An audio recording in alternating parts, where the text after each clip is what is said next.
หลวงพี่ช่วยด้วยวันนี้พบกับการตอบคำถามสุดพลิ้วอยากจะรู้ว่าวิญญาณเราจะเป็นหน้าก่อนหรือหลังศัลยกรรมคะไม่รู้สิไม่เคยตายนั่นแหละถามอะไรตอบได้ผมเนี่ยทำรายการผีที่เอาเรื่องคนที่เสียไปแล้วเนี่ยเอามาเล่าเนี่ยนะฮะจะเป็นอะไรไหมครับต้องอยู่ในช่วงนอกพรรษาเพราะว่ามันงดเหล้าเข้าพรรษาโบราณเล่าเลยพี่เรื่องอะไรก็ไม่หวั่นอยากรู้ว่าจริงๆแล้วเนี่ยผีกลัวอะไรกันแน่นางหน้าก่อนเขาก็กลัวว่าพี่กิ้งเกลือจะไม่กลับมาฮะพี่มากค่ะจนอาไทยต้องเอาเขาคนนี้มาสยบคนต่อไปครับหลวงพี่เป็นพิธีกรพูดจาหน้าฟังเผาปลาแซลมอนไปให้คุณย่าอย่างเงี้ยคุณย่าผมจะได้ปลาแซลมอนดิบหรือปลาแซลมอนสุกครับถามเอาอะไรเนี่ยถามจริง ผมไม่เสียเวลามาตอบคำถามแบบนี้นะครับ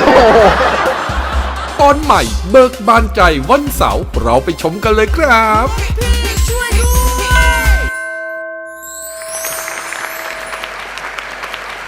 สวัสดีครับหลวงพี่ช่วยด้วยกลับมาแล้วครับผมรายการที่ตอบคำถามทุกคำถามในแบบธรรมะอารมณ์ดีนะครับแล้ววันนี้ครับเราอยู่กับหลวงพี่นะครับผมนมัสการหลวงพี่สมพงษ์หลวงพี่สมปองหลวงพี่ณพันธ์นะครับเจริญพรครับผมหลวงพี่ครับใกล้เข้าพรรษาแล้วครับหลวงพี่ครับผมอยากทราบว่าทำไมถึงต้องมีการเข้าพรรษาออกพรรษาครับแล้วทำไมระหว่างพรรษาเนี่ยศึกไม่ได้ครับหลวงพี่ผมอยากทราบครับเข้าพรรษาทำไมครับพวกเราเนี่ยเข้ามาหลายปียังไม่รู้เลยเนี่ยครับผมเข้าพรรษาทำไมครับอาจารย์เข้าพรรษาเพื่อจะได้ออกครับนี่ไม่ได้เข้าตอบนี้ดีกว่าครับถ้าตอบอย่างนี้ถูกแล้วถ้าเราไม่เข้าเราจะไม่ได้ออกทำไมพุทธการครับหน้าฝนหน้าอะไรเนี่ยเนาะมันก็เดินทางลำบากมันไม่มีรถมีรานี่ครับก็ต้องเดินไปแล้วเขาก็อินเดียก็รู้แล้วทำนาเยอะใช่ไหมแข่งกับไทยอยู่เรื่องส่งข้าวอันดับหนึ่งเนี่ยครับผมข้าวเขาเยอะเหยียบข้าวกล้าเขาบ้างอะไรบ้างก็มีคนมาทูลพระพุทธเจ้าว่าศาสนาลัทธิศาสนาอื่นเขาก็ยังอยู่เป็นที่เป็นทางหน้าฝนนกกาเนี่ยมันยังไม่ค่อยไปไหนเลยนะก็อยู่ในรังในอะไรอย่างเงี้ยมันบินลำบากแหมสาวกของพระองค์ท่านทำไมแหมไปนั่นไปนี่เยอะเหลือเกินพระองค์ก็เลยมาอันไหนที่ญาติโยมเขาบอกมาเราทำให้เขาได้ก็เราก็จำพรรษานะในช่วงหน้าฝนมันเดินทางลำบากจะได้ศึกษาพระธรรมวินัยอะไรต่างๆด้วยแต่เข้าพรรษาขอแนะนำโยมนิดหนึ่งโยมสงสัยหลายๆคนนะเข้าพรรษาคือจริงๆถ้าเกิดพระมีธุระจริงก็ไปได้นะเช่นคุณแม่ป่วยไปเผยแผ่ตามกิจนิมนต์เรือเนี่ยก็ไปได้โดยถ้าเกิดมีการไปแล้วพักค้างคืนเนี่ยก็ค้างได้แต่ไม่เกิน7 ราตรี7 คืนนั่นเองไม่ใช่ว่าไปไหนไม่ได้เลยขณะไปซื้อของหน้าวัดโยมถามท่านเข้าพรรษาเราไม่ใช่เหรอพี่มาได้ไงเนี่ยมาได้ไงเนี่ยเข้าพรรษาพระเข้าพรรษาโยมไม่ใช่พระติดคุกคือไปไหนทุกอย่างได้แต่แค่จะน้อยลงถ้าเกิดไม่จำเป็นจริงป่วยอันนี้ไปได้แม่ไม่สบายดูแลได้โยมมีสถานนิมนต์ไปก็จะศึกไปพูดไม่ศึกกุฏิไฟไหม้น้ำท่วมลาไปได้กี่วันนะครับไม่เกิน7 ราตรีไม่เกิน7 สัตตาหะนั่นเองตาแปลว่า7ซึ่งอันนี้สำคัญมากนะครับอาจารย์เหมือนกับเมืองไทยเราเนี่ยญาติโยมบางท่านรู้วินัยดีกว่าพระอีกอย่างที่อาจารย์บอกว่าพอเห็นพระออกไปเดินทางช่วงพรรษาบางทีก็จะแบบมาทักโทษอย่างที่อาจารย์สมพงษ์ว่าคราวนี้คำถามหนึ่งที่อาไทยถามครับอาจารย์ว่าแล้วลาสิกขาได้ไหมทำไมถึงห้ามลาสิกขาครับระหว่างพรรษาทำไมถึงห้ามศึกครับจะเป็นบ้าครับผมได้ยินเขาขู่ไว้จะเป็นศึกตอนพรรษาจะเป็นบ้าเป็นอะไรไปจริงๆเป็นอย่างนั้นไหมครับจริงๆโดยวินัยเนี่ยไม่ได้มีอะไรครับแต่ว่าโดยธรรมเนียมเนี่ยเราจะถือว่าการได้บวชเนี่ยควรจะนานอย่างน้อยก็3 พรรษาเพราะถ้าบวชแค่15 วันบางทีข้างในยังไม่ได้เป็นพระเลยข้างนอกอาจจะเป็นพระอยู่แต่ข้างในมันยังไม่ได้รู้สึกเปลี่ยนแปลงดังนั้นอย่างน้อยโบราณเนี่ยเขาจะบอกว่านอกจากได้พรรษาแล้วควรจะอยู่ไปจนถึงกฐินเสร็จก่อนได้เทศในกฐินบ้างอะไรแล้วก็ค่อยลาสิกขาดังนั้นถามว่ามีข้อห้ามไหมไม่มีแต่ว่าเราจะถือว่าถ้าเกิดในพรรษาเนี่ยคุณยังทนอยู่ไม่ได้อบรมตัวเองไม่ได้ออกไปปุ๊บจะไว้ใจได้ไงว่าคุณจะดูแลลูกสาวเราได้พ่อตาอะไรเงี้ยเขาก็จะพูดกันอย่างนี้ฉันก็ถือว่าเป็นข้อหนึ่งที่จะดูความอดทนดูความฝึกฝนตัวเองเป็นคนสุขหรือยังเป็นทิศมาจากคำว่าบัณฑิตที่แปลว่าผู้ดำเนินชีวิตด้วยปัญญาซึ่งแต่ก่อนเนี่ยเขาถือว่าถ้าเกิดคุณบวชไม่ครบ3 เดือนคุณไม่ผ่านหลักสูตรการอบรมครับเขาก็เลยมาถามต่ออีกทำไมต้องบวชก่อนเบียดอะไรเงี้ยบวชก่อนแต่งงานยังไงครับทำไมต้องบวชก่อนแต่งงานอาจารย์สมพงษ์ถ้าเกิดว่าเบียดก่อนแล้วไปบวชเนี่ยเดี๋ยวคุณจะไม่สึก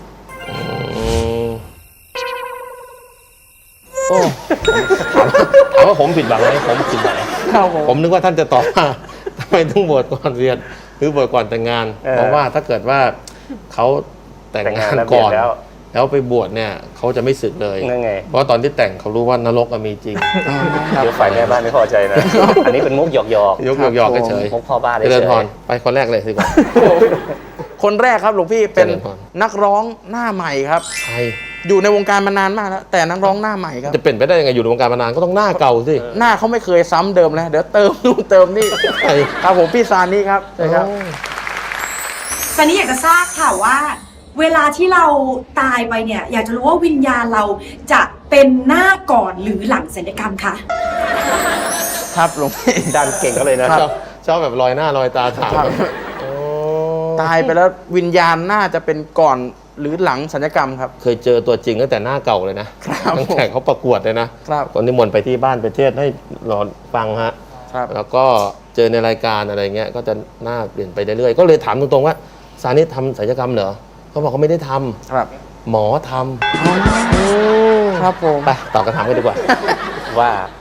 นั่นครับผมเนี่ยนั่งเจอคำถามนี่งงจริงเลย ครับตอบเป็น 2 มุมแล้วกันนะครับอาจารย์ โอ้โห ด้านหนึ่ง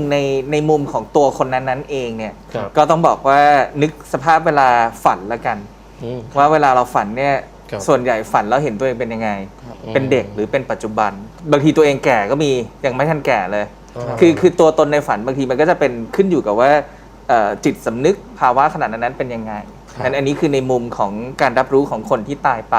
แต่ว่าในแง่ของข้อเท็จจริงเนี่ยในทางพุทธศาสนาเนี่ยการเกิดเนี่ยมันไม่ได้เป็นผีในแบบที่คนดูจากหนังไทยนะครับอาจารย์หมายความว่าเช่นสมมติผมตายณขณะเนี้ยถ้าผมทำสิ่งดีๆก่อนตายบุญที่สะสมในการเป็นพระผมก็เกิดไปเป็นเทวดา ซึ่งภาวะผมก็คงไม่ได้ห่มเหลืองหน้าตาก็ไม่ได้เป็นแบบนี้มันก็เป็นภาวะของที่นั้นๆหรือยกตัวอย่างให้เห็นภาพง่ายๆเช่น เคยได้ยินเรื่องช้างเอราวัณเวลาถ่ายทอดเป็นตราสัญลักษณ์กทมเนี่ยช้างเอราวัณก็เป็นช้างแต่จริงช้างตัวนั้นนะพอไปเกิดในสวรรค์แล้วเป็นเทพบุตรครับก็เป็นเทวดานี่แหละฉะนั้ เป น ลี่ยนไปเลย ใช่ครับไม่ได้ขึ้นอยู่กับสภาวะในภพปัจจุบันนี้และสำคัญที่สุดคือเวลาเกิดใหม่เนี่ยมันไม่ได้เป็นดวงวิญญาณ มันมีเหมือนกันเช่น ไปเกิดเป็นโอปปาติกะไปเกิดเป็นเปรตอย่างเงี้ยเพราะว่าบุญที่ทำไว้หรือกรรมที่ทำไว้มันไม่สามารถทำให้ไปเกิดเป็นมนุษย์ไปเกิดอยู่ในสวรรค์ได้ ก็ไปเกิดเป็นสัมภเวสีเป็นอะไรอย่างนั้นก็มีแต่ไม่ใช่ทุกคนจะเป็นอย่างนั้นงั้นก็ให้เข้าใจเพราะว่าคนบางทีดูหนังมากแล้วก็จะนึกว่าพอตายปุ๊บจะต้องเป็นผีปั๊บไม่ใช่บางทีตายปุ๊บไปเกิดเป็นอะไรบางอย่างเลย อาจจะสัตว์เดรัจฉานอาจจะเปรตอาจจะสุรกาย อาจจะมนุษย์อาจจะเทวดาแล้วแต่ อาจารย์สมพงษ์ครับ ครับ หน้าเดิมหน้าใหม่หรือจะมุมมองอื่นครับผม ไม่รู้สิไม่เคยตาย นั่นแน่ผมน่าจะโยนมาทางนี้ก่อน พระอาจารย์อาจจะตายเพราะตอบอย่างนี้นะครับ ทำไมเดี๋ยวนี้หลวงพี่ฮาร์ดคอร์จังเลยช่วงนี้ ดีนะมีคนกลางขวางไว้ เดี๋ยวพระอาจารย์บอกพระเราไม่มีวันตายไม่ใช่ครับ เพราะมีวันตายครับ มี มี แต่ แต่มรณภาพ หรือเขาเรียกว่าเดทพิกเจอร์จริงๆมรณภาพจริงๆเขาเรียกว่าอะไร ครับในภาษาบาลีเขาก็จะเป็นชีวิตตักขยปัตโตถึงความที่สุดแห่งชีวิต ซาบารีภาษาอังกฤษนะครับ ภาษาอังกฤษก็เดทเฉยๆนี่แหละครับ โปรตุเกส โอ้โห พอละไปไกลแล้ว ยังไงฮะไหนๆไม่ตายแล้ว เล่าผี3 ตัวหน่อยสิ อะไรนะครับ เล่าผี3 ตัวหน่อย เหมือนเขารู้อะไรกัน2 คน ครับ ผี3 ตัวเป็นยังไงนะ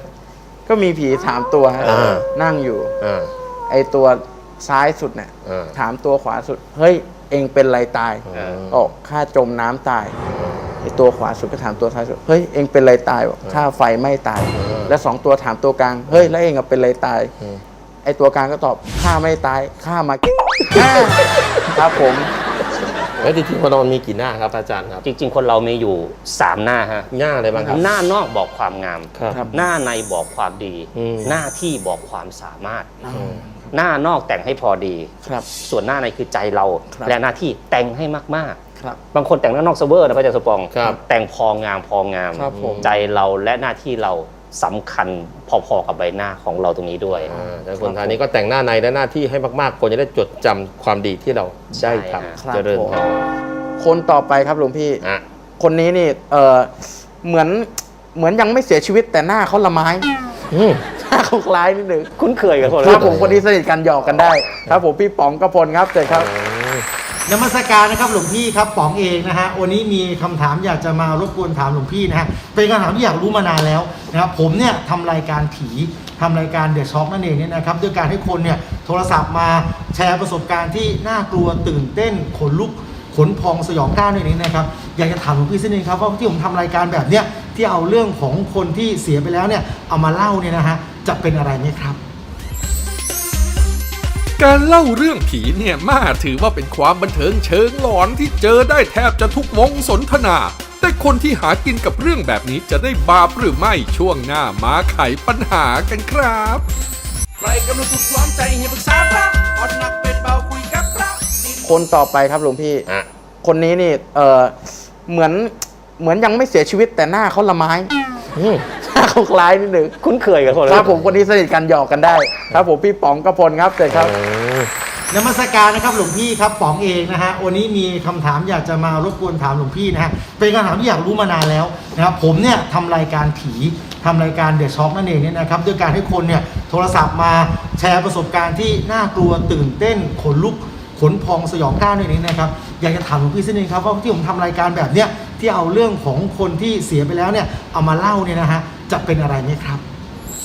ครับหลวงพี่บาปไหมครับหลวงพี่ครับ ก่อนจะตอบตรงนั้นว่าบาปไม่บาปเนี่ยอันดับแรกต้องอยู่ในช่วงนอกพรรษาถึงจะนั่นได้ ทำไมครับ เพราะในพรรษาเนี่ยคุณจะเอามาออกรายการไม่ได้ เพราะว่ามันงดเหล้าเข้าพรรษาแล้วคุณต้องมาเล่านอกพรรษา คนละเล่าหลวงพี่ จะรอ เล่า อยู่ เรื่องครับหลวงพี่ เล่าเรื่องผีเราจะบาปไหมจะได้ไหมเป็นอะไรไหมอะไรเงี้ยมันก็เป็นการถ่ายทอดเรื่องราวเนาะบางทีก็มาเตือนเราไม่ให้เราทำสิ่งที่ไม่ดีจะเป็นนรกบ้างเป็นเปรตตกนรกบ้างเป็นเปรตบ้างอะไรเนี่ยแต่ถ้าเราเอามาเล่าในเชิงนี้ให้คนได้กลัวบาปบุญคุณโทษ ให้รู้บาปบุญคุณโทษกลัวบาปทำบุญอะไรเงี้ยก็จะทำให้เป็นประโยชน์มากๆครับในมุมของผมก็เป็นบุญด้วยซ้ำครับ ครับผม แล้วต้องบอกยังไงครับ ผมเคยทำเหมือนคุณป๋อง ฮะ สมัยที่สอนใหม่ๆเราไม่มีเทคนิคการสอนไง แล้วก็เด็กจะถามพอเห็นพาร์ทเด็กถามแต่เรื่องผี งั้นเราก็ต้องตามใจเด็กก่อนเล่าเรื่องผีเด็กก็ชอบใจ ครับ ขนาดยืนอยู่ป้ายรถเมล์ ครับ เด็กนั่งรถผ่านอ่ะ ครับ เด็กถึงกันยกมือพระอาจารย์สวัสดีครับสวัสดีครับแล้วก็อยู่พรุ่งนี้เจอกันนะโอ้ยยืดเลยนะ แสดงว่าเด็กประทับใจเราพรุ่งนี้เจอกันนะยืดเลย อย่าลืมเล่าเรื่องผีอีกนะเอาเลยอะไรนี้ อ๋ออยากฟังเรื่องผี โยมมองเลยอ๋อเอาผีมาหลอกเด็ก ครับ อะไรประมาณนั้นเป็นการเล่าพระไม่ลืมหรอกที่จะเติมเรื่องราวอะไรมาเติมตรงนั้น ใช่เรื่องผีเราอาจจะอ่านจากหนังสือต่างๆก็จริง ครับ แต่พระจะมีถ้าเกิดผีตนนั้นมันตรงกับบาปเวรอะไรที่เกี่ยวกับเนื้อหาเราก็เติมมาได้ เช่นเป็นเปรตเนี่ยเกิดจากการทำบาปแบบไหนเราก็เติมมา อันเนี้ยก็เป็นกลยุทธ์ในการสอนถ้าเกิดเอาภาษาที่ลึกซึ้งก็เหมือนว่าเป็นการสอนให้รู้จักมรณานุสติ ให้รู้ถึงความตายคนเราเกิดมาก็ตายเป็นผีตายไปกลายเป็นผีแล้วผีแต่ละตัวไม่เหมือนกันนะครับ เปรตก็จะรูปร่างน่ากลัวหน่อยอสุรกายรูปร่างก็แปลกๆไป ครับ ถ้าเกิดสิ่งที่เป็นอบายที่ใกล้มนุษย์ที่สุดคือสัตว์เดรัจฉานก็ถือว่าเป็นหนึ่งในอบายสี่นะเปรตอสุรกายผีนรก แล้วก็สัตว์เดรัจฉานทำไมคนที่ทำบาปต้องมีอะไรแตกต่างกันแสดงว่าเขามีบาปมากน้อยไม่เหมือนกันถ้าเกิดจะเกิดเป็นคนล่ะเห็นไหมก็ทำความดีมันเป็นกลยุทธ์อย่างหนึ่ง ครับ บางคนอาจจะบอกว่าคุณเอาเล่าเรื่องผีให้เด็กจะปลูกฝังกลัวนอนไม่หลับไหม ครับ พระเราจะมีเทคนิคส่วนมากจะเป็นคล้ายๆว่าพื้นฐานเหมือนกันเหมือน ครับ เช่นเราจะบอกว่าถ้าเกิดจะเล่าเรื่องผีให้ฟังพวกเราจะกลัวไหม ครับ เด็กก็บอกกลัวงั้นกลัวก็ไม่เล่า เอ้า เด็กบอกงั้นไม่กลัวก็ได้ ไม่กลัว ไม่กลัวก็ไม่เล่าเพราะถ้าเกิดไม่กลัวจะเล่าไปทำไมสรุปก่อน ลงไง และ บ้างเนี่ย พอเล่าเสร็จปุ๊บจะถามเด็กว่าแล้วเอาจริงๆความรู้สึกเราผีน่ากลัวไหมน่ากลัวเด็กจะตอบว่าน่ากลัวซะส่วนใหญ่ ครับ เอาระหว่างผีกับคนใครน่ากลัวกันเด็กก็บอกผีแน่นอนบอก ผี แต่พระอาจารย์คิดว่าคนน่ากลัวกว่าเยอะ เอางี้ใครทำร้ายเราได้ใครตบตีเราได้ระหว่างผีกับคน เด็กก็จะบอกคน ครับ ใครขโมยของเราได้ก็คน ครับ ใครแย่งคนรักเราเมื่อโตไปมีคนรักใครแย่งคนรักเราก็คน ก็คือจะยงมาหาศีลห้าได้ตลอด ครับ ใครชวนเราไปดื่มเหล้าสูบบุหรี่ก็คนไม่เคยมีผีงั้นผีไม่น่ากลัวเท่าคน ถ้าเกิดสมมติผีหลอกได้ผีจะหลอกได้ตอนกลางคืน ครับ หัวค่ำหลอกได้ไหมไม่ตีหนึ่งหลอกได้นู่นตีหนึ่งเที่ยงคืนเขาจะมีเวลาจำกัดของเขามาก อ๋อ คนหลอกได้ตลอด 24 ชั่วโมง ใช่ และผีหลอกแบบจริงใจมากหน้าเละออกมาทำให้คนกลัวจบ ครับ แต่คนในหน้าสวยหล่อแต่ใจร้ายใจดำมีมาก ครับ เนี่ยเราจะสรุปปิดตรงเนี้ยกับเด็กๆ งั้นบางคนจะบอกเอ๊ะพระนี่เอาเรื่องผีมาหลอกเด็ก พ ให้ ระ เด็ก อาก ลัว จารย์เกิดนานอ่ะเมื่อไหร่จะเล่าทีอ่ะ อืม ผีอะไรเค็ม ฮะ ผีอะไรเค็ม ผีอะไรครับ ผีทะเลผีอะไรติงตอง ผีสมปอง ผีบ้าไปข้อต่อไปดีกว่า ครับสาระเยอะเลยครับผมครับผมคนต่อไปครับ นักแสดงรูปหล่อมาแรงครับผม ใช่ คนเนี่ยหลงรักกันทั่วบ้านทั่วเมือง โอ้โห รวมทั้งผมด้วยขอเจอนะพี่ลีฐานะครับ นมัสการครับหลวงพี่ครับ วันนี้ผมมีคำถามอยากจะถามเนี่ยผมเคยเห็นในหนังในละครหรือว่าในภาพยนตร์เนี่ย ผีเนี่ยจะกลัวสายสิญจน์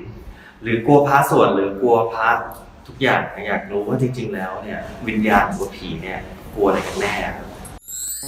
ครับผม ดูในหนังครับหลวงพี่จำมาว่าผีเนี่ยจะกลัวสายศิลป์ อืม เลยอยากรู้ว่าอย่างสายวิทย์คณิตเนี่ยผีกลัวไหมครับ เนี่ยเตรียมมาแล้วอ่ะเตรียมมาเลยอ่ะ ขอโทษครับหลวงพี่ขอ เต โท รี ษ ยม ครับ มาไปก่อนเลยอ่ะ ผมเป็นจังหวะมันได้ มาลายเดียวกันเลยนะครับผมในหนังเนี่ยผีจะกลัวสายศิลป์กลัวพระสวดกลัวน้ำมนต์กลัวข้าวสารเสกงี้แต่จริง ๆ แล้วตามหลักแล้วผีกลัวอะไรครับหลวงพี่ครับ เจริญพรนะเท่าที่อาตมาได้สัมภาษณ์ความรู้สึกของผีนะ นางนาคก่อน ครับผม นางนาคเนี่ยเขาก็กลัวว่าพี่กิ้งกือเนี่ยจะไม่กลับมา ครับฮะ พี่กิ้งกือไง ทำไมพี่ พี่มากขามากขาต้องเป็นกิ้งกือแน่นอน เนี่ยมันไม่ได้สายวิทย์แล้วมันก็ต้องมาทางนี้ ครับผม มันก็ต้องมาทางกิ้งกือ ครับ พี่มากขากันไป ครับผม นะแล้วพอพี่มากกลับมาแล้ว ก็กลัวว่าคนจะไปบอก เห็นไหม ครับ กลัวคนไปบอกพี่มากนะกลัวใหญ่เลยรีบไปดักคนอะไรต่างๆ มากมายเล ค ย รับ อย่างผีตะเคียนเนี่ยเขาก็กลัว กลัวอะไรครับ กลัวจะกลายเป็นผีมาฆ่าแต้ อ้าวครับ ดี ผม นะที่ป่าไม้มาบอกว่าไม่ใช่ ครับ อะไรอย่างนี้นะฮะ ครับ จ อย่าง ริงๆ ผีอย่างผีเสื้อเนี่ยกลัวยาฆ่าแมลง ผีเลยเสื้อกลัวยาฆ่าแมลงไหม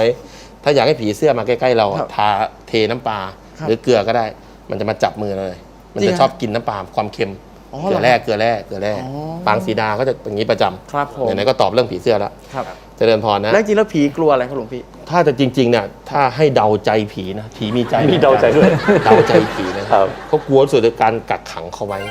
พวกสะกดวิญญาณ พวกไม่ให้ไปไหน พวกมันจะมีพิธีอะไรไม่รู้จริงไม่จริงหรอก หรือกลัวการแบบว่าไม่ได้ส่วนบุญ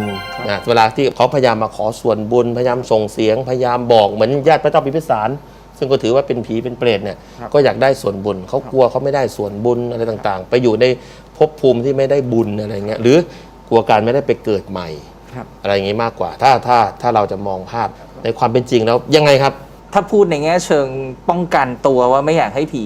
ทำร้าย แล้ว ครับ ถามว่าผีกลัวอะไรอย่างเงี้ย ในคัมภีร์เนี่ยจะมีหลายที่หลายเรื่องนะครับ ในแง่ของเช่น มีเด็กคนหนึ่งจะเดินทางไปป่า ครับ แล้วก็พ่อแม่สอนให้สวดนะโมตัสสะก่อนนอน แค่นี้ก็ไม่โดนผีรังควานแล้วนะครับก็เด็กศาสนาอื่นเขาก็ถามว่าทำไมทุกคนโดนหมดทำไมเธอไม่โดน เด็กก็เลยเล่าอย่างนี้ อันนี้ก็มีในคัมภีร์ธรรมบทนะครับ โอ้ แต่ว่าสิ่งสำคัญที่สุด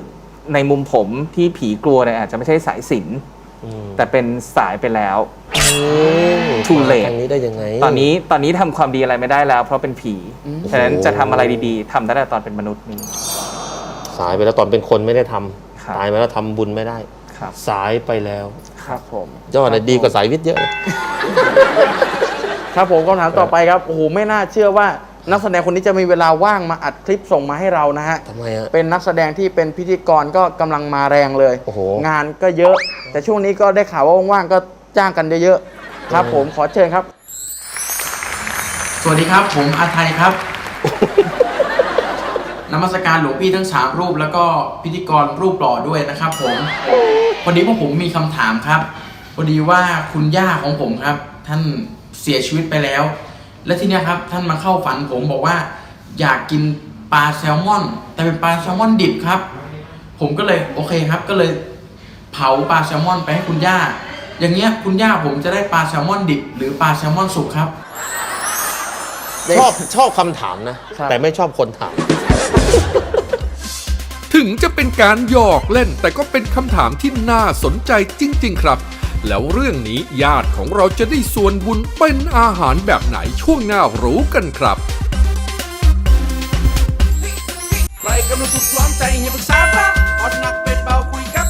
ครับผมคำถามต่อไปครับโอ้โหไม่น่าเชื่อว่านักแสดงคนนี้จะมีเวลาว่างมาอัดคลิปส่งมาให้เรานะฮะ ทำไมฮะ เป็นนักแสดงที่เป็นพิธีกรก็กำลังมาแรงเลย โอ้โห งานก็เยอะ แต่ช่วงนี้ก็ได้ข่าวว่าว่างๆก็จ้างกันเยอะๆครับผมขอเชิญครับ สวัสดีครับ ผมอาไทยครับ นมัสการหลวงพี่ทั้ง3รูปแล้วก็พิธีกรรูปหล่อด้วยนะครับผมพอดีว่าผมมีคำถามครับพอดีว่าคุณย่าของผมครับ ท่านเสียชีวิตไปแล้ว และทีเนี้ยครับท่านมาเข้าฝันผมบอกว่า อยากกินปลาแซลมอน แต่เป็นปลาแซลมอนดิบครับ ผมก็เลยโอเคครับก็เลยเผาปลาแซลมอนไปให้คุณย่า อย่างเงี้ยคุณย่าผมจะได้ปลาแซลมอนดิบ หรือปลาแซลมอนสุกครับ ชอบคำถามนะ ครับ แต่ไม่ชอบคนถาม ยังไงนะ ครับ ณอา คื จาร อ ย์ เอ่อ จากคุณอาไทยนะ จะมาแปลตัวเองทำไมเนี่ย ครับผมบอกว่า ยังไง คุณย่าเสียชีวิตไปแล้วมาเข้าฝัน อ่า คุณย่าเข้าฝันบอกว่าอยากกินปลาแซลมอนสด สด ซาซิมิแซลมอน อืม เราก็เลยได้ฮะก็เลยเผาไปให้คุณย่า อืม แต่ตอนเผาดันสุกแล้ว เอ้า อย่างเงี้ยคุณย่าผมจะได้สดหรือสุกครับ ถามเอาอะไรเนี่ยถามจริง อ๋อไม่ผมมีความเชื่อว่าอะไรจะให้คนตายก็ต้องเผาก่อนไง อ๋อ เผารถให้เผากง ใช่ครับ อะไรกงเต็กให้ไง ใช่ ปลาแซลมอนดิบแต่เผาไง ผมไม่เสียเวลามาตอบคำถามแบบนี้นะครับ อาจารย์ผมมองตอบก่อนเลยแต่ต้องลองตอบสิ แล้วก็ เอาปลาแซลมอนจะได้สุกได้ดิบ อีกอย่างนะครับ มีอีกอย่างอยู่เหรอ เขาเมื่อกี้เขาลงท้ายไว้ ว่า แล้วตอนเผาไปทั้งแพ็คฮะโฟมมันละลายอย่างนี้คุณย่าผมจะแกะโฟมออกได้ไหมครับ อันนี้อยากรู้จริงครับมันละลายติดปาก สองข้อนะแซลมอนดิบยายอยากกิน แล้วไปเผาให้ ตอบสิ จริงไม่ถ้าเกิดเราไปถวายพระจริงๆคุณยายก็ได้ตรงนั้นแหละก็ได้ตรงนั้นตามที่เราต้องการแต่ว่าเผานี่น่าจะเป็นความเชื่อแบบจีนไหม ครับ ผสมด้วย ครับ เผากงเต็กเผาตรงนั้นเนี้ย ครับผม แล้วก็เผาอะไรไปให้เนี่ยสิ่งอื่นก็คง ถ้าเกิดความเชื่อแบบจีนนะคงได้ตามสิ่งนั้นอ่ะ ครับ ถ้าเกิดความเชื่อแบบไทยพุทธเราก็จริง ๆ ลึกๆแล้วการที่เราเอาอาหารไปถวายพระ ครับ ไปมอบให้อะไรตามแต่เนี่ยจริง ๆ คนตายได้หรือเปล่าไม่รู้นะแต่ที่สิ่งที่ได้คือพระได้อิ่ม ครับผม ได้อิ่มหนึ่งแล้ว ครับ พระก็จะได้มีกำลังไปเผยแผ่พระศาสนานี่คือจุดประสงค์หลักนะ ครับผม ครับ ผม อาจารย์นภันธ์ครับ เผาปลาแซลมอนดิบได้สุกหรือโฟมแล้วโฟมละลายแล้วมันจะเป็นยังไงครับ คือ อาจารย์ ตอบตอนนี้ก็คงสายไปแล้วนะครับ เพราะว่าคงไม่ได้ฉันแซลมอนแน่ๆเพราะว่าเผาไปเรียบร้อยแล้ว อีกด้านหนึ่งก็คงอย่างที่พระอาจารย์สมพงษ์ตอบครับ คือถ้าในความเชื่อทางพุทธศาสนาเนี่ยแต่ละเมื่อคนล่วงลับดับขันไปแล้วเนี่ยไปเกิดใหม่ตามภพภูมิที่ตัวเองทำบุญทำบาปไว้ก็มีอาหารในภพภูมินั้นๆฉะนั้นคราวนี้ในคติที่เราทำเผื่อไว้ก็เผื่อว่าถ้าเกิดผู้ที่เราเคารพรักไปเกิดเป็นปรทตูปชีวีเปรตก็คือเปรตที่อาศัยอาหารที่ผู้อื่นให้ หรือบุญที่ผู้อื่นให้เลี้ยงชีวิต อันเนี้ยถึงจะได้งั้นเราก็ทำเผื่อกรณีนี้ ซึ่งการทำเผื่อกรณีเนี่ยบุญมันไม่ได้เกิดเป็นถวายน้ำพริกได้น้ำพริกกับยาย ให้ถวายแซลมอนพระได้แซลมอน หรือบางคนอยากทำบุญให้หมาก็เอาเพชรดีกรีมาถวายพระมันก็ไม่ใช่ คือมันไม่ใช่เป็นลักษณะนี้แต่มันคือการที่บุญเกิดจากการที่พระท่านศึกษาประพฤติปฏิบัติธรรมเผยแผ่ธรรมสอนให้คนในสังคมเป็นคนดี และเราถวายกำลังท่านไม่ว่าจะเป็นแซลมอนเป็นอาหารอะไรก็แล้วแต่ท่านมีกำลังในการทำความดีอย่างนั้น อันนั้นแหละคือผลบุญที่มันจะเกิดขึ้น ครับผม นั่น สรุปก็เจตนาเราก็ได้ ส่วนไอ้เรื่องโฟมเรื่องอะไรเนี่ยมันก็ทำให้คุณยายก็จะผิวพรรณดีขึ้น อ๋อ เพราะว่ามีโฟมมีอะไรด้วย ครับ คนละโฟมนะ โอ้อย่างนี้เวลาพระให้พรผมก็หน้าผ่องเลยครับอย่างนี้มาทานครับผม เจริญพร ครับ ถามดีนะพิธีกรคนนี้ ให้อีกแล้ว สุดท้ายนี้ครับอยากให้หลวงพี่ครับฝากถึงญาติโยมทางบ้านครับในการใช้ชีวิตโดยไม่ประมาทครับหลวงพี่ค ป รับ ระมาโทมัจจุโนปะทังความประมาทเป็นหนทางแห่งความตาย ตรงกันข้ามอัปปมาโทอะมะตังปะทัง ความไม่ประมาทเป็นหนทางแห่งความไม่ตาย ฉะนั้นเราต้องมีสติอยู่เสมอจะทำงานจะทำอาชีพจะใช้ชีวิต ถ้ามีสติแล้วได้สัมปชัญญะรู้ตัวสำคัญที่สุดคือไม่ประมาทนั่นแหละชีวิตเราก็จะปลอดภัยต้องไม่ประมาทในคำพูดในการกระทำแม้กระทั่งในความคิดด้วย ชีวิตเราก็มีแต่เจริญรุ่งเรืองอย่าประมาทก็นะคุณโยมเจริญพร สาธุครับผมสำหรับวันนี้ครับต้องกราบขอบพระคุณนะครับหลวงพี่สมพงษ์หลวงพี่สมปองและหลวงพี่นภันธ์นะครับ เจริญพร แล้วกลับมาพบกันใหม่นะครับในรายการหลวงพี่ช่วยด้วย ทุกวันเสาร์อาทิตย์ 11 โมงทางช่อง Workpoint 23 สวัสดีครับ